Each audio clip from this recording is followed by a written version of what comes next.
Hello students, हम Indian polity M Laxmikant को study कर रहे थे और इसमें हमने 14th चैप्टर को स्टार्ट किया था, सेंटर स्टेट रिलेशंस। स्टूडेंट, अपने इस लेक्चर में हम पढ़ेंगे centre's directions to the state. Student, central government के द्वारा भी स्टेट्स की जो एग्जीक्यूटिव पावर्स हैं उनको फंक्शन करने के लिए कुछ स्पेसिफिक मैटर्स में डायरेक्शंस प्रोवाइड कराई जाती हैं। और स्टूडेंट, अपने इस लेक्चर में हम उन्हीं डायरेक्शंस को पढ़ेंगे जिनको कि सेंट्रल गवर्नमेंट के द्वारा दिया जाता है स्टेट गवर्नमेंट को। स्टूडेंट, इसमें सबसे पहला मैटर आता है कम्युनिकेशन का मीन्स। तो स्टूडेंट, इसमें जो सेंट्रल गवर्नमेंट है वो स्टेट गवर्नमेंट को डायरेक्शन प्रोवाइड कराती है कि अगर कोई भी कम्युनिकेशन का मीन्स है और उसका मेंटेनेंस किया जाना है या फिर उसका कंस्ट्रक्शन किया जाना है किसी भी स्टेट के अंदर, तो उसका जो प्रॉपर मेंटेनेंस है या जो प्रॉपर कंस्ट्रक्शन है, जो मीन्स ऑफ कम्युनिकेशन है, जैसे कि कम्युनिकेशन टावर्स को इस्टेब्लिश किया जाना है, तो ये सब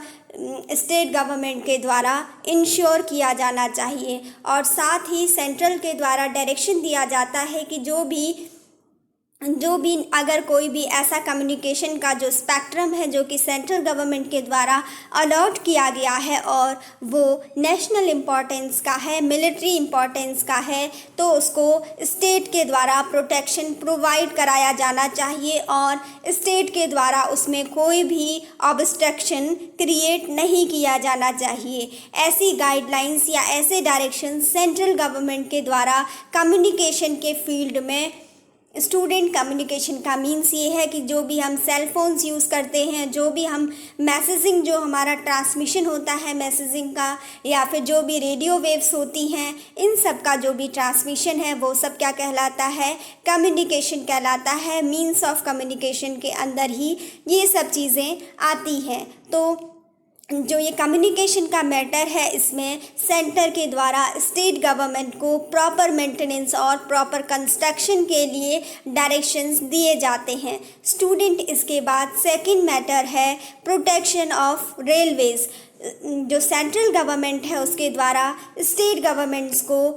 डायरेक्शंस दिए जाते हैं कि किसी भी स्टेट के अंदर जो भी रेलवेज़ हैं जिनको कि हम अपने आवागमन में यूज़ करते हैं, अपने ट्रांसपोर्टेशन में ज़्यादा से ज़्यादा रेलवेज़ का यूज़ करते हैं, तो सेंट्रल गवर्नमेंट के द्वारा स्टेट गवर्नमेंट को ये डायरेक्शन दिया जाता है कि वो अपने स्टेट्स के अंदर रेलवेज़ के प्रोटेक्शन के लिए ज़्यादा से ज़्यादा मेजर्स लें, ज़्यादा से ज़्यादा ऐसा काम किया जाए, ऐसे स्टेप्स स्टेट गवर्नमेंट के द्वारा लिए जाएं जो कि स्टेट के अंदर जो रेलवेज़ हैं उनको प्रोटेक्शन प्रोवाइड कराए। स्टूडेंट, इसके बाद जो नेक्स्ट मैटर आता है जिसमें कि सेंट्रल डायरेक्शन देती है स्टेट गवर्नमेंट को उसके एग्जीक्यूटिव पावर्स को फंक्शन करते टाइम, तो इसमें जो थर्ड मैटर है वो है कि अगर मान लीजिए कोई भी छोटा बच्चा है जो कि किसी भी स्टेट में लिंग्विस्टिक माइनॉरिटी ग्रुप से बिलोंग करता है, किसी भी स्टेट में कोई भी ऐसे छोटे बच्चे जो कि 6 ईयर्स की एज से कम हैं, जिनकी एज और वो क्या है लिंग्विस्टिक माइनॉरिटी ग्रुप से बिलोंग करते हैं, तो स्टूडेंट, इसके लिए सेंट्रल गवर्नमेंट के द्वारा डायरेक्शन प्रोवाइड कराया जाता है स्टेट गवर्नमेंट को कि ऐसे बच्चों की जो भी एजुकेशन है, जो उनकी प्राइमरी स्टेज की जो एजुकेशन है, बेसिकली वो उनको उनकी मदर टंग में प्रोवाइड कराई जानी चाहिए और ऐसे प्रोविज़न किए जाने चाहिए, ऐसी प्रॉपर फैसिलिटीज़ प्रोवाइड कराई जानी चाहिए किसी भी उस बच्चे को जो कि लिंग्विस्टिक माइनॉरिटी ग्रुप से रिलेटेड है। किसी भी स्टेट के अंदर कोई भी ऐसा बच्चा जो कि लिंग्विस्टिक माइनॉरिटी ग्रुप से बिलोंग करता है, तो उसकी जो प्राइमरी स्टेज की जो एजुकेशन है उसके लिए प्रयास करना चाहिए स्टेट गवर्नमेंट के द्वारा कि उसकी प्राइमरी स्टेज के जो एजुकेशन है उसको जो भी इंस्ट्रक्शन प्रोवाइड कराए जाएँ वो उसकी मदर टंग में ही उसको प्रोवाइड कराए जाएँ स्टेट गवर्नमेंट के द्वारा। और ऐसे इंस्ट्रक्शंस को देते टाइम इस चीज़ के लिए उसको एजुकेट फैसिलिटी प्रोवाइड कराई जाए कि जो लिंग्विस्टिक माइनॉरिटी ग्रुप से जो बच्चा बिलोंग करता है उसको उसकी मातृभाषा में ही, उसकी जो मदर टंग है उसमें ही उसको उसकी जो प्राइमरी एजुकेशन है उसके इंस्ट्रक्शंस दिए जाएं, फैसिलिटेट करे जाएं। तो स्टूडेंट ऐसा सेंटर के द्वारा डायरेक्शन दिया जाता है स्टेट गवर्नमेंट को। ये हमने पढ़ा कि ये उन बच्चों के लिए प्रोविज़न है जो कि 6 ईयर से कम एज के हैं और साथ ही वो क्या हैं, किसी भी लिंग्विस्टिक माइनॉरिटी ग्रुप से रिलेटेड हैं किसी भी स्टेट के अंदर। और ये जो प्रोविज़न है वो लिंग्विस्टिक माइनॉरिटी ग्रुप के उन्हीं बच्चों के लिए है, उन्हीं चिल्ड्रन के लिए है जो कि क्या है, प्राइमरी स्टेज ऑफ एजुकेशन में है। उनके प्राइमरी स्टेज ऑफ एजुकेशन में ही मदर टंग को फैसिलिटेट कराने के लिए स्टेट गवर्नमेंट से कहा गया है। स्टूडेंट इसके बाद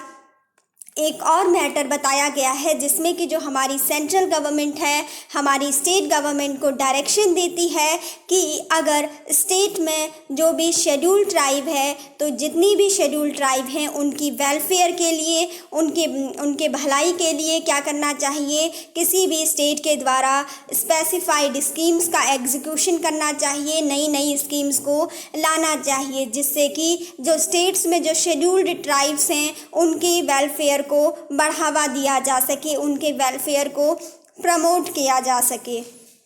और स्टूडेंट अब हमने ये जितने भी मैटर पढ़े जिसमें हमने सबसे पहला पढ़ा कि जो कम्युनिकेशन का जो स्पेक्ट्रम है उसको लेकर जो मीन्स ऑफ कम्युनिकेशन है, जो उनका कंस्ट्रक्शन है मीन्स ऑफ कम्युनिकेशन का या फिर उनका जो भी मेंटेनेंस है उसके लिए स्टेट गवर्नमेंट को सेंट्रल गवर्नमेंट के द्वारा डायरेक्शंस प्रोवाइड कराए जाते हैं। उसके बाद हमने पढ़ा कि स्टेट के अंदर जो भी रेलवेज़ हैं उनके प्रोटेक्शन के लिए नई नई स्कीम्स लाई जाएं, नए नए स्टेप्स लिए जाएं जिससे कि रेलवेज़ को प्रोटेक्शन प्रोवाइड कराया जाए। ऐसा भी सेंट्रल गवर्नमेंट के द्वारा स्टेट गवर्नमेंट को डायरेक्शन प्रोवाइड कराए जाते हैं। उसके बाद हमने पढ़ा कि अगर कोई भी किसी भी स्टेट में कोई भी चिल्ड्रन अगर लिंग्विस्टिक माइनॉरिटी ग्रुप से बिलोंग करता है तो उसकी जो प्राइमरी स्टेज की जो एजुकेशन है उसको स्टेट गवर्नमेंट के द्वारा ये प्रयास किया जाना चाहिए कि जो उसकी प्राइमरी स्टेज की जो एजुकेशन है वो उसकी मदर टंग में ही प्रोवाइड कराई जाए। स्टूडेंट फिर उसके बाद हमने पढ़ा कि जो हमारी सेंट्रल गवर्नमेंट है उसके द्वारा किसी भी स्टेट में जो शेड्यूल्ड ट्राइब्स हैं उनके लिए ऐसी स्कीम्स को लाया जाना चाहिए जो कि उनके वेलफेयर को प्रमोट करें। ऐसे डायरेक्शन सेंट्रल गवर्नमेंट के द्वारा स्टेट्स को दिए जाते हैं। और स्टूडेंट ये जो भी हमने मैटर पढ़े इसमें ये कहा गया है कि अगर स्टेट गवर्नमेंट के द्वारा इनको फॉलो नहीं किया जाता है तो इसके पीछे जो सेंट्रल गवर्नमेंट है वो कोर्सिव सैंक्शन भी लगा सकती है। और अगर इनका अनुपालन नहीं किया जाता है सेंट्रल गवर्नमेंट के द्वारा तो इनको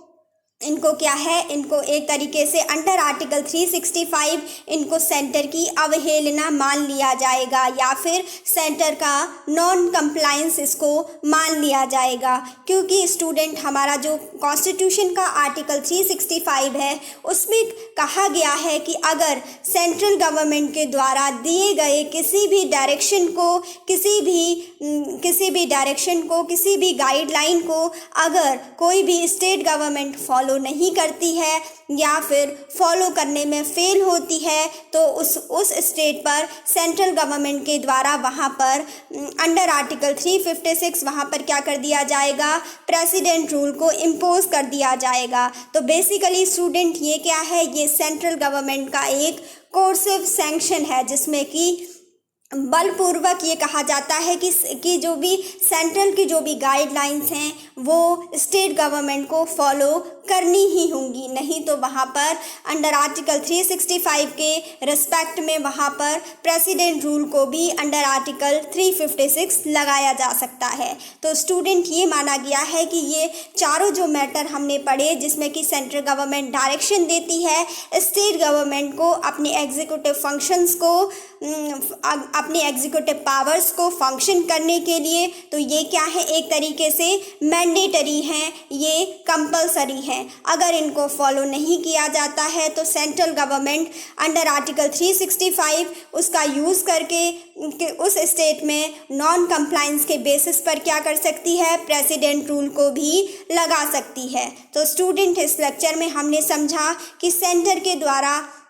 स्टेट गवर्नमेंट्स को क्या क्या डायरेक्शंस दिए जाते हैं और उनका जो कंप्लायंस है वो भी क्या है, ज़रूरी है, क्योंकि ये एक तरीके से कोर्सिव सैंक्शन माना गया है। स्टूडेंट, अभी का लेक्चर यहीं पर रखते हैं। Thanks for watching.